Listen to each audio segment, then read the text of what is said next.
kisah-kisah, ya, cerita-cerita. Kenapa banyak kisah-kisah dan cerita-cerita? Karena Allah tahu manusia itu kalau kecenderungannya itu adalah mendapatkan pelajaran dari kisah-kisah terdahulu. Dan kisah-kisah ini pasti akan berulang di zaman yang akan datang. Bahkan kalau kita membaca kejadian sekarang, contohnya misalnya yang sedang viral ya, bapak-bapak.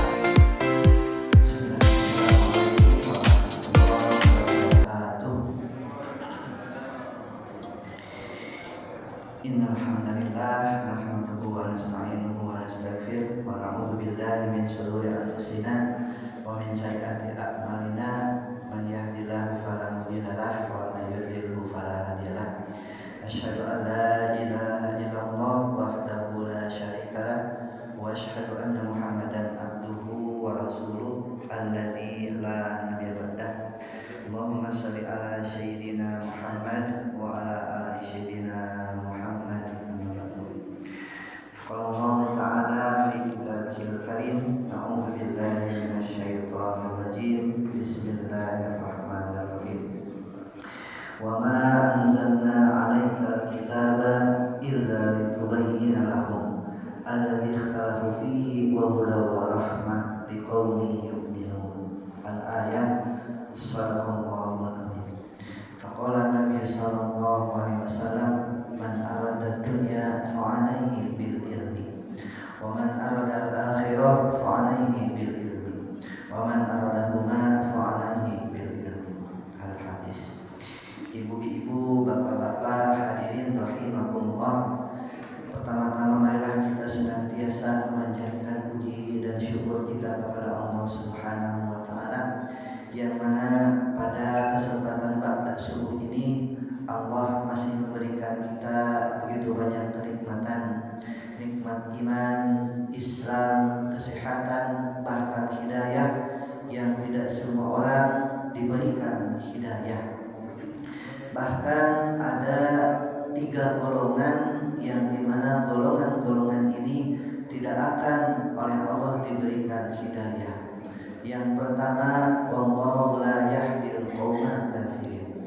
Allah tidak akan memberikan hidayah kepada orang-orang yang kafir, yang menutup dirinya dari cahaya Islam. Dan berikutnya golongan yang kedua, wallahu la yahdil qaumal zalim. Allah juga tidak akan memberikan petunjuk hidayahnya kepada orang-orang yang zalim, yang menganiaya diri sendiri dan juga yang menganiaya orang lain. Dan yang terakhir, wallahu la yahdil qaumal fasiqin.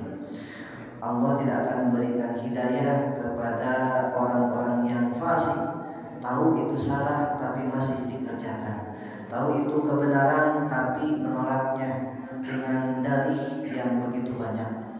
Kenapa tidak sholat Jumat dan sholat Jumat besoknya ayat deui begitu. Shalawat dan salam semoga selalu tercurah limpah kepada uswah dan qudwah kita, yakni Habibana wa Nabiyana Muhammad sallallahu alaihi wasallam, kepada keluarganya, para sahabatnya, para tabi'in, para tabi'in dan umatnya termasuk kita hingga akhir zaman. Amin. Sebelumnya ibu-ibu, gimana kabarnya pagi ini?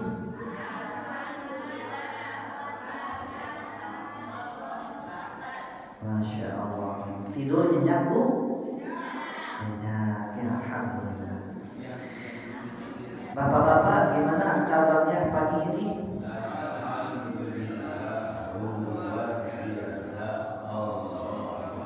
Masya Allah ya. Gimana jiwanya bapak-bapak? Selalu semangat? Semangatnya? Insya Allah. Tadi kita sudah membaca bersama-sama tentang kisah ya, bahkan kisah ini dibalut dengan surat Al-Qasas ya, yang dimana Al-Qasas ini adalah kisah-kisah atau cerita-cerita. Lantas nyambungnya dengan tema pada kesempatan kali ini apa? Nah, bidang dakwah mempercayakan, mengamanahkan kepada saya temanya itu berkaitan dengan relevansi Al-Quran, atau lebih spesifiknya judulnya itu adalah relevansi Al-Quran di era modern gitu. Apa cara Bu judulnya Bu?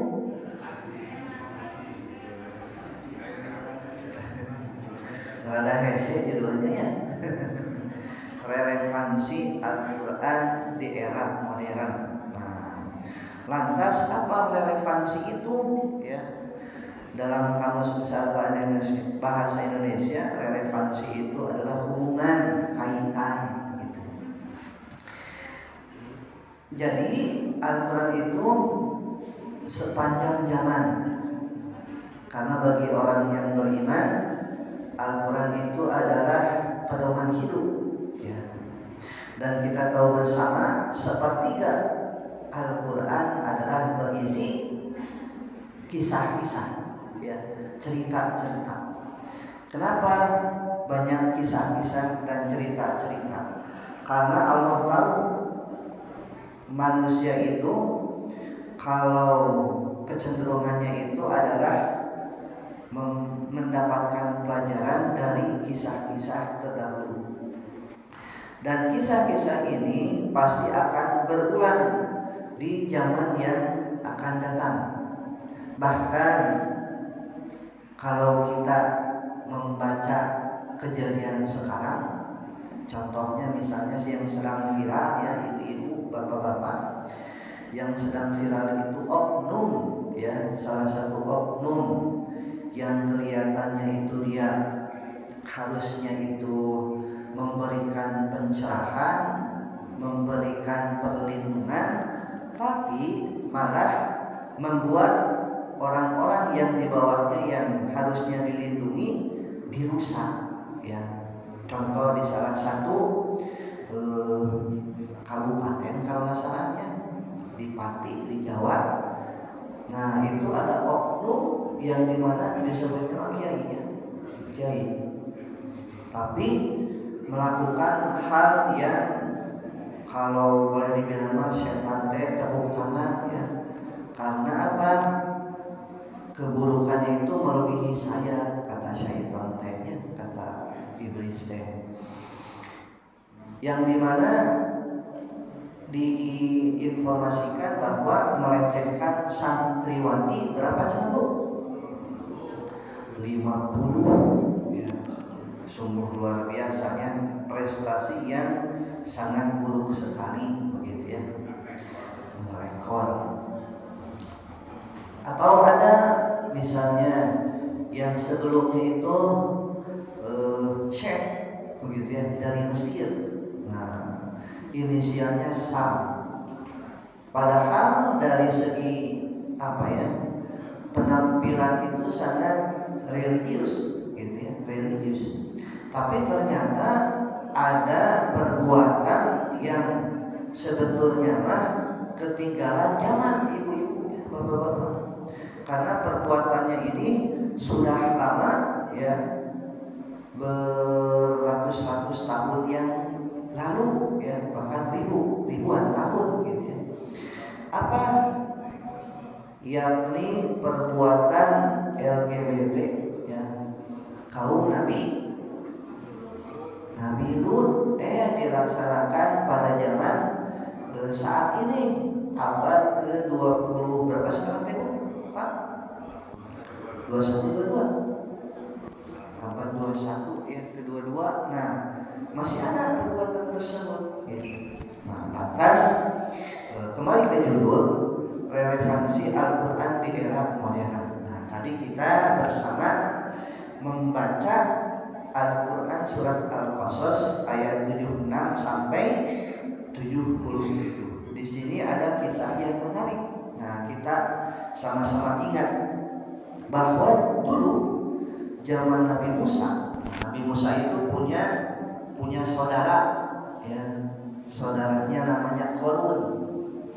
Dikisahkan sebelum Qarun jadi kaya, ya, tajir melintir, ternyata sebelumnya biasa-biasa saja.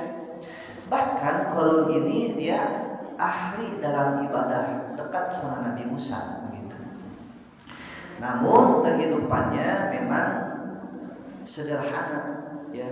Di balik kesederhanaannya Qarun ini ada rasa bosan begitu, ya.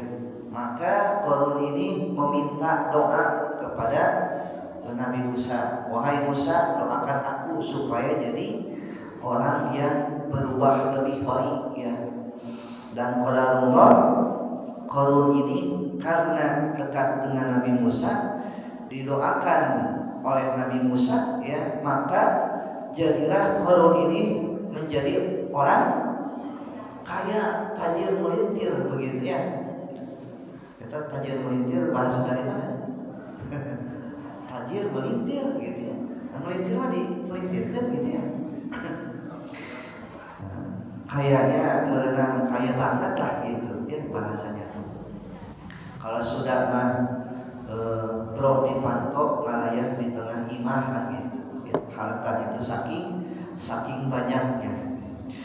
Namun karena Qarun ini tidak siap diberikan harta begitu, ya, dia jadi lupa, ya, dengan ibadah-ibadah yang sudah dilaksanakan sebelumnya, yang tadinya mah rajin ibadah berdoa begitu, ya. Nah, maka di sini diingatkan di ayat yang 77-nya, ya, wabtaghi fima atakallahu daral akhirah wa la tansa nasibaka minad dunya wa ahsin kama ahsanallah. Dan carilah pada apa yang Allah berikan kepadamu, ya, kampung akhirat, dan janganlah kamu lupa bagianmu minat dunia, dari dunia, wa ahsin kama ahsanallah, dan berbuat baiklah sebagaimana Allah telah berbuat baik ilaika kepadamu. Wala tabghil fasada fil ardh, dan janganlah berbuat kerusakan di bumi, ya. Innallaha la yuhibbul mufsidin. Sungguhnya Allah tidak menyukai orang-orang yang membuat kerusakan begitu. Nah, ini Qarun ini lupa begitu, ya. Bahkan dia mengaku bahwa kekayaannya itu karena semata-mata ilmu yang ada padanya, ya. Awalam ya'lam annallaha qad ahlaka min qablihi, ya. Nah, apakah dia tidak mengetahui bahwasanya Allah sungguh, ya, telah membinasakan min qabli sebelumnya minal qurun, dari umat-umat yang terdahulu gitu, karena kesombongannya gitu. Jadi Qarun ini termasuk orang-orang yang lupa diri, kalau bahasa kita apa, lupa daratan ya, Ibu Bapak gitu. Dan saat ini apakah ada kejadian yang seperti Qarun, Ibu Bapak? Ada, ya. Orang-orang itu seperti Qarun, awalnya mah ahli, ya, rajin dalam ibadah, tapi lupa gitu. Makanya kita sebagai orang yang beriman, seorang muslim, senantiasa diingatkan untuk selalu menjaga iman dan takwa, ya. Bahkan menurut Imam Ali bahwa ketakwaan itu ada di dua perkara, ya. Yang pertama sabar, yang kedua syukur. Nah, sabar ketika menghadapi hal-hal yang di luar dugaan, ya, musibah misalnya begitu, ya. Tapi kita juga perlu kesyukuran ketika Allah mudahkan. Banyak orang, ya, yang dimana diuji dengan hal-hal yang dimudahkan, ya, tapi jadi lupa, ya. Contohnya misalnya kalau binatang, ya, binatang dulu sempat dikisahkan juga, ya, sama Pak Haji Wawan kalau nggak salah. Jadi ada seekor monyet, ya, di pohon. si monyetnya teh. Nah, ada angin kencang, ya. Apa yang dilakukan monyet tersebut? Memegang pohon tersebut gitu ya dengan erat, kuat gitu ya. Takut apa? Takut jatuh, ya. Tapi ketika si monyet ini diberikan angin sepoi-sepoi, enak gitu kan ya.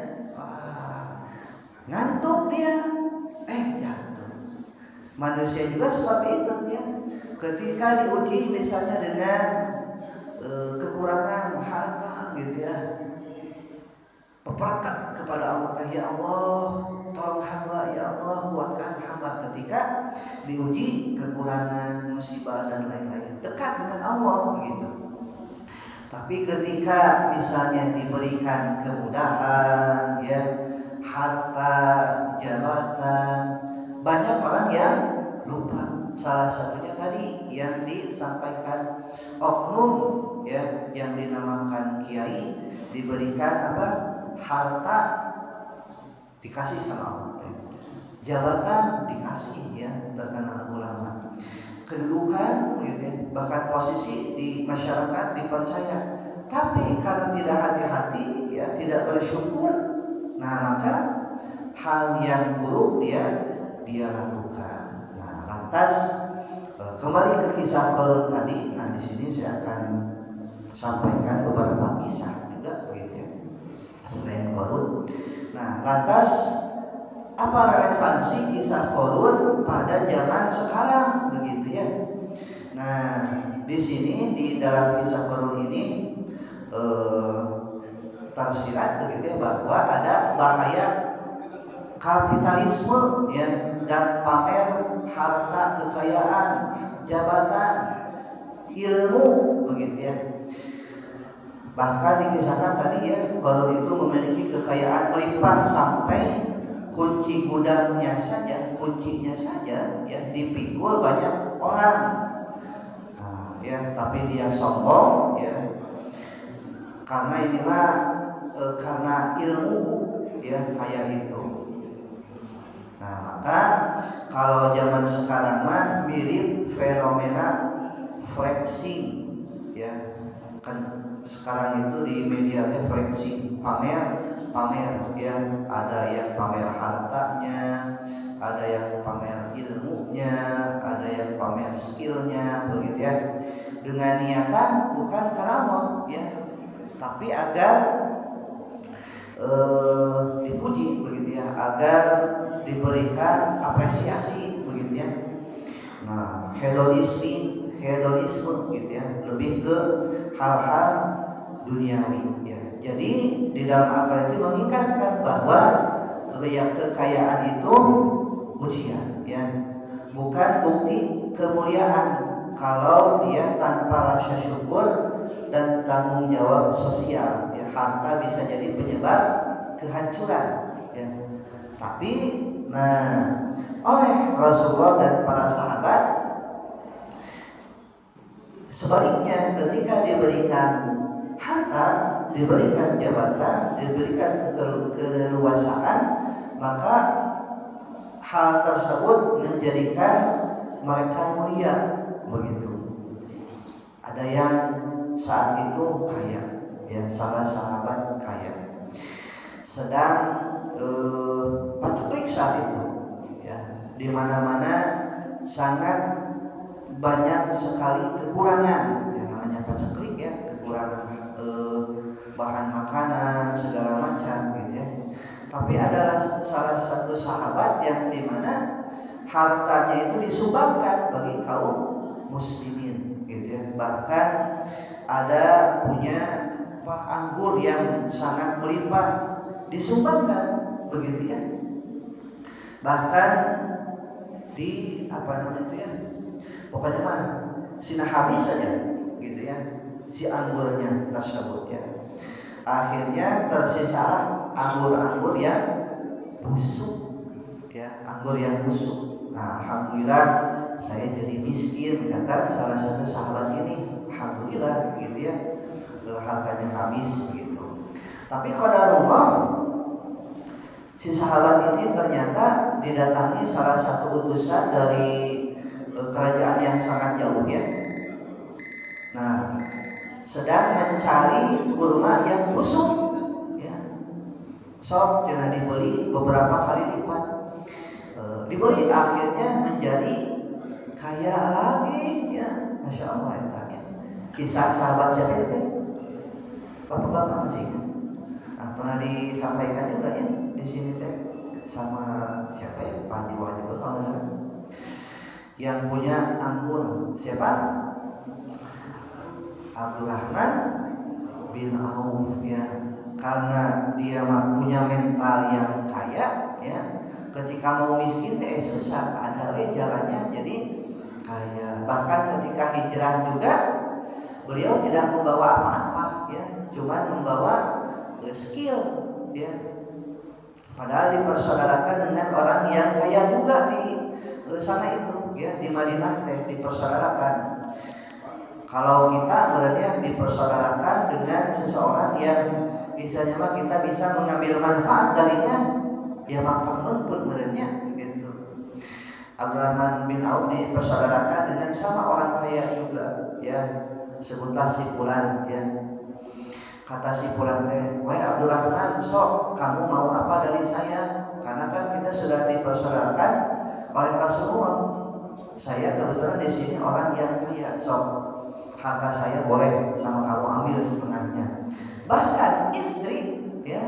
Nah saya punya lebih dari 2 istri, sok kamu pilih, nanti saya akan ceraikan. Ya. Adakah yang seperti itu, Bu? Pak? Gak ada kayaknya ya." Nah itu ya, tapi Abdurrahman bin Auf ini tidak mampang mumpun. Oh enggak, hatur nuhun, terima kasih atas tawarannya, atas kebaikannya. Cuman saya minta aja satu hal, tunjukkan di mana pasar.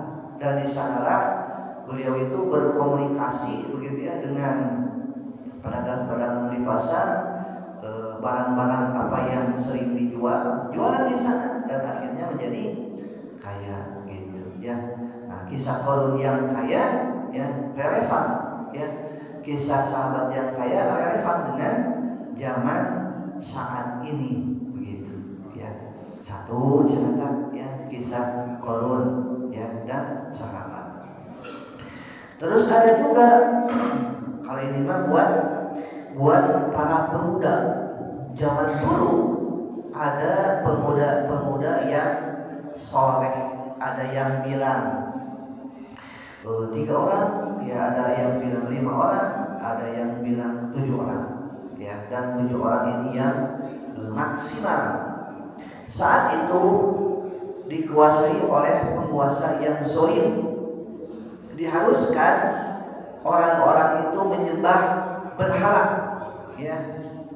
Boleh jadi mungkin patung ya, boleh jadi mungkin kebiasaan-kebiasaan yang buruk ya. Kan kayak sekarang berhalanya itu berubah bentuk ya, tapi sama berhala gitu ya. Apa misalnya tidak sedikit orang yang menyembah misalnya orang yang diidolakan gitu ya. Sami'na wa ata'na ya. Tapi sami'na wa ata'na ini bukan pada Allah, tapi pada orang.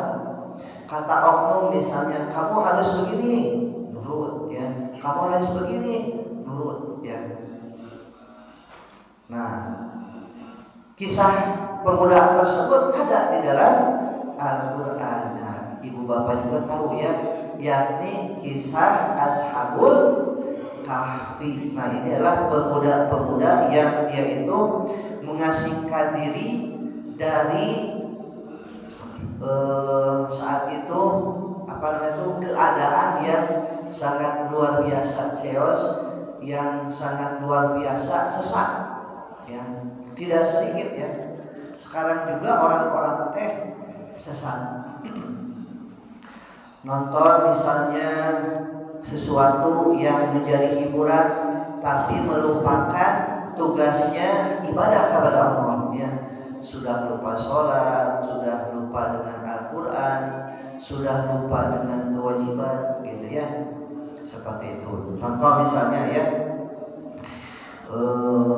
zaman sekarang kan tidak sedikit orang yang dimana pemuda-pemudanya itu terlibat apa yang namanya judol, ya, ibu-ibunya pinjol, gitu ya, bapak-bapaknya judol, anak-anaknya main game online, ya, tapi lupa dengan tugasnya. Anak-anak lupa belajar karena main game seharian begitu, ya, YouTubean seharian, gitu. Ibu-ibunya karena banyak barang-barang yang antik-antik ya, bagus-bagus di Shopee misalnya, gitu ya. Nah, kan bagus-bagus tapi kemampuan kurang, ya udah pinjol gitu. Bapak-bapaknya judol, ya, berharap dengan judol tersebut jadi kaya, padahal tidak ada yang kaya dari judi, begitu ya. Nah, kembali ke tadi ya, Ashabul Kahfi ini pemuda dengan sistem yang sudah sangat sekuler, ya. Jadi memisahkan antara agama ya dengan kehidupan ini dipisahkan. Makanya ada bahasa tong mawa agama, ya, padahal agama itu harusnya dibawa-bawa ibu-ibu ya. Kebayang kalau misalnya agama tidak dibawa, jadi hidupnya sesuai dengan ego, ya, hawa nafsu. Kalau kata saya benar, kalau benar ya kata saya begitu, ya. Seperti itu. Makanya kan tadi dikisahkan oknum, ya, ulama masuk boleh dibilang ya, kamu teh harus nurut ke saya teh santri, dan gitu. Kalau kata saya begini nurut, dan itu tidak tepat ya. Islam mengajarkan sami'na wa ata'na itu adalah kepada perintah Allah, itu bukan kepada perintah manusia ya. Nah, bagaimana caranya? Ya, senantiasa kita memperbaharui iman kita, ilmu kita, pemahaman kita, gitu ya. Makanya ada kisah-kisah dua aja ya, kisah Ashabul Kahfi. Dan sampai jam berapa? 10 menit lagi. Nah, satu kisah lagi ya, satu kisah lagi. Di dalam Al-Quran juga kita ya dikisahkan ada seorang pemuda yang bahkan dari kecilnya itu mendapat kelakuan yang tidak pada tempatnya oleh orang-orang terdekat, ya, oleh orang-orang terdekat. Di masa anak-anaknya dikucilkan, ya, bahkan dimasukkan ke dalam sumur, ya, usia 7 tahun itu, ya, kebayang umat usia anak begitu ya, dimasukkan ke dalam sumur, ditinggalkan oleh saudara-saudaranya. Kalau sekarang mah berarti trauma, ya, dan traumanya itu melekat gitu. Di saat sudah berada di sumur, ternyata ada yang mau mengambil air, diambil. Sudah teh mau ditolong, ya, ternyata oleh yang ngambil air ini dijual dengan harga yang sangat kecil saat itu, ya. Kalau sekarang mah jadi apa? Perdagangan manusia yang dijual, ya. Jadikan budak, diambil salah satu oleh orang yang kaya saat itu, ya. Nah, keluarga diambil ya oleh keluarga yang kaya, dipekerjakan gitu ya, dipekerjakan dengan upah ya tidak seperti asisten rumah tangga sekarang, ya, sekenanya. Kalau budak, karena kan budak mah sesuai dengan tuan ya, begitu ya. Setelah beranjak remaja ya jadi kaset ya anak ini teh gitu ya. Dengan kegantengannya ternyata ujian, majikannya suka, ya, bahkan mengajak berzina, ya. Tapi pemuda ini kokoh, gitu ya, tidak ingin melakukan kemaksiatan. Nah, pasti ibu bapak juga sudah tahu kisah siapa ini, Bu?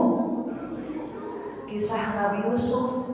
Kisah Nabi Yusuf ini akan berulang, begitu ya, kepada anak-anak kita, kepada pemuda-pemuda generasi di zaman modern ini.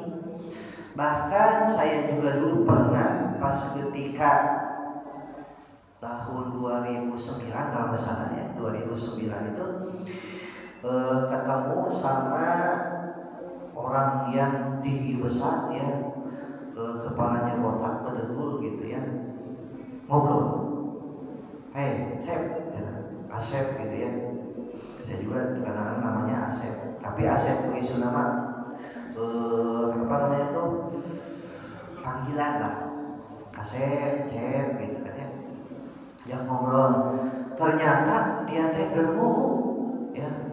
Kamu mau nggak saya kasih uang 5 juta, saat itu 2009 ya, 5 juta jalan. Apa pekerjaannya? Oh, gampang. Saya teh punya 3 wanita katanya gitu ya. Nah, 3 wanita ini sedang kesepian, ya.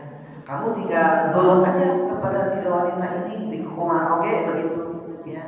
Berarti ini teh berarti kalau sekarang mama lah gitunya. Pronomen saya berarti. Nah, ini mah ibu-ibu yang sosialita yang sedang kesepian, harta banyak, dan suaminya sibuk kemana, dilayani sekali main 5 juta cara gitu. Nah, pas tahun 2009 saat itu besoknya teh mau puasa, saya teh sate kapola, padahal walau waktu itu saya dengan agama masih kurang gitu ya, tapi ada dalam hati teh menolak, enggak. Cina ini lebar 5 juta sekali main, Bu. 5 juta cina gitu. Enggak. Ini ada 3 kasihan enggak gitu. Ya. Saat itu saya ditolong berarti. Ya, kisah Nabi Musa ini. Nabi Yusuf gitu ya. Yang digoda, dan sekarang juga banyak pemuda-pemuda yang digoda seperti ini begitu ya. Bahkan digodanya juga tidak hanya dengan lawan jenis, sekarang mah digodanya juga ya, laki-laki digoda sama oknum guru agama, sama saya nanti disekolahin ya ke Mesir, asal hayu sama saya aja senang-senang begitu ya. Nah, itu kisah Nabi Yusuf alaihi salam. Lantas apa relevansinya? Tadi juga sudah disebutkan ya, relevansinya bahwa kejadian tersebut akan berulang. Pertama, godaan pelecehan itu dari dulu sampai sekarang sama ya, cuma mungkin beda bentuknya, tapi kejadiannya sama ya. Godaan pelecehan begitu ya, di penjara gitu kan ya. Nah, godaan-godaan seperti itu masih sama, tinggal kita menghadapinya. Akankah kita siap begitu ya? Akankah kita menolak keburukan tersebut atau ikut dalam keburukan tersebut? Nah, ini peran penting keimanan, keilmuan ya. Kalau kemarin Pak Haji Wawan menyampaikan kebutuhan apa namanya itu, karakter begitu ya, agar seseorang itu memiliki karakter, seorang tersebut memiliki integritas ya, seorang tersebut memiliki kesolehan, ternyata perlu dicontohkan, dan contoh ini ada dalam kisah begitu ya. Dan masih banyak lagi kisah-kisah di sini ya. Ada kisah Bani Israil dengan birokrasi ya, kompleksitasnya gitu ya. Ada kisah Zulkarnain ya, dengan tembok ya, juz-juznya ya, infrastruktur dan teknologi saat itu ya. Ada juga kalau kita keluarga ya, ada parentingnya Luqmanul Hakim. Nah, itu bisa menjadi apa namanya itu, pelajaran bagi kita. Nah, Lantas apa benang merahnya? Allah Subhanahu wa taala berfirman di dalam surat Yusuf, A'udzubillahi minasyaitonirrajim. Laqad kana fi qasasihim ibratun liulil albab. Maka haditsa yuftara walakin tasdiqal ladzi bayna yadayhi wa tafsira kulli syai' wa hudan wa rahmah liqaumin yu'minun. Sungguh pada kisah-kisah mereka itu terdapat pelajaran bagi orang yang mempunyai akal. Itu bukanlah cerita yang dibuat-buat, tetapi membenarkan kitab-kitab yang sebelumnya, menjelaskan segala sesuatu dan sebagai petunjuk dan rahmat bagi orang-orang yang beriman. Di sisi lain, ya, orang-orang yang tidak suka Islam itu memberikan kisah-kisah yang tidak ada pada nyatanya, ya, dimunculkan pahlawan gitu ya. Tapi kita ternyata sudah punya pahlawan yang nyatanya, yang bisa dijadikan sebagai idola, dijadikan sebagai petunjuk begitu ya. Kita ada kisah Nabi dan Rasul, kita ada kisah-kisah sahabat begitu ya. Bahkan kisah-kisah orang-orang yang terdekat dengan Nabi dan Rasul saat itu ya. Nabi Musa dengan korunnya begitu ya, dengan Fir'aunnya ya. Tapi Nabi Musa saat itu kuat ya. Barangkali itu ya sudah pas jam 6. Mudah-mudahan menjadikan pelajaran bagi kita semua ya, bahwa Al-Quran itu ya relevan di zaman modern ya. Jadi kembali ke judul tadi begitu ya, bahwa Al-Quran itu relevan di era modern ini. Mudah-mudahan ya bermanfaat. Assalamualaikum warahmatullahi wabarakatuh. Bapak Ibu, dalam merupakan contoh dari khair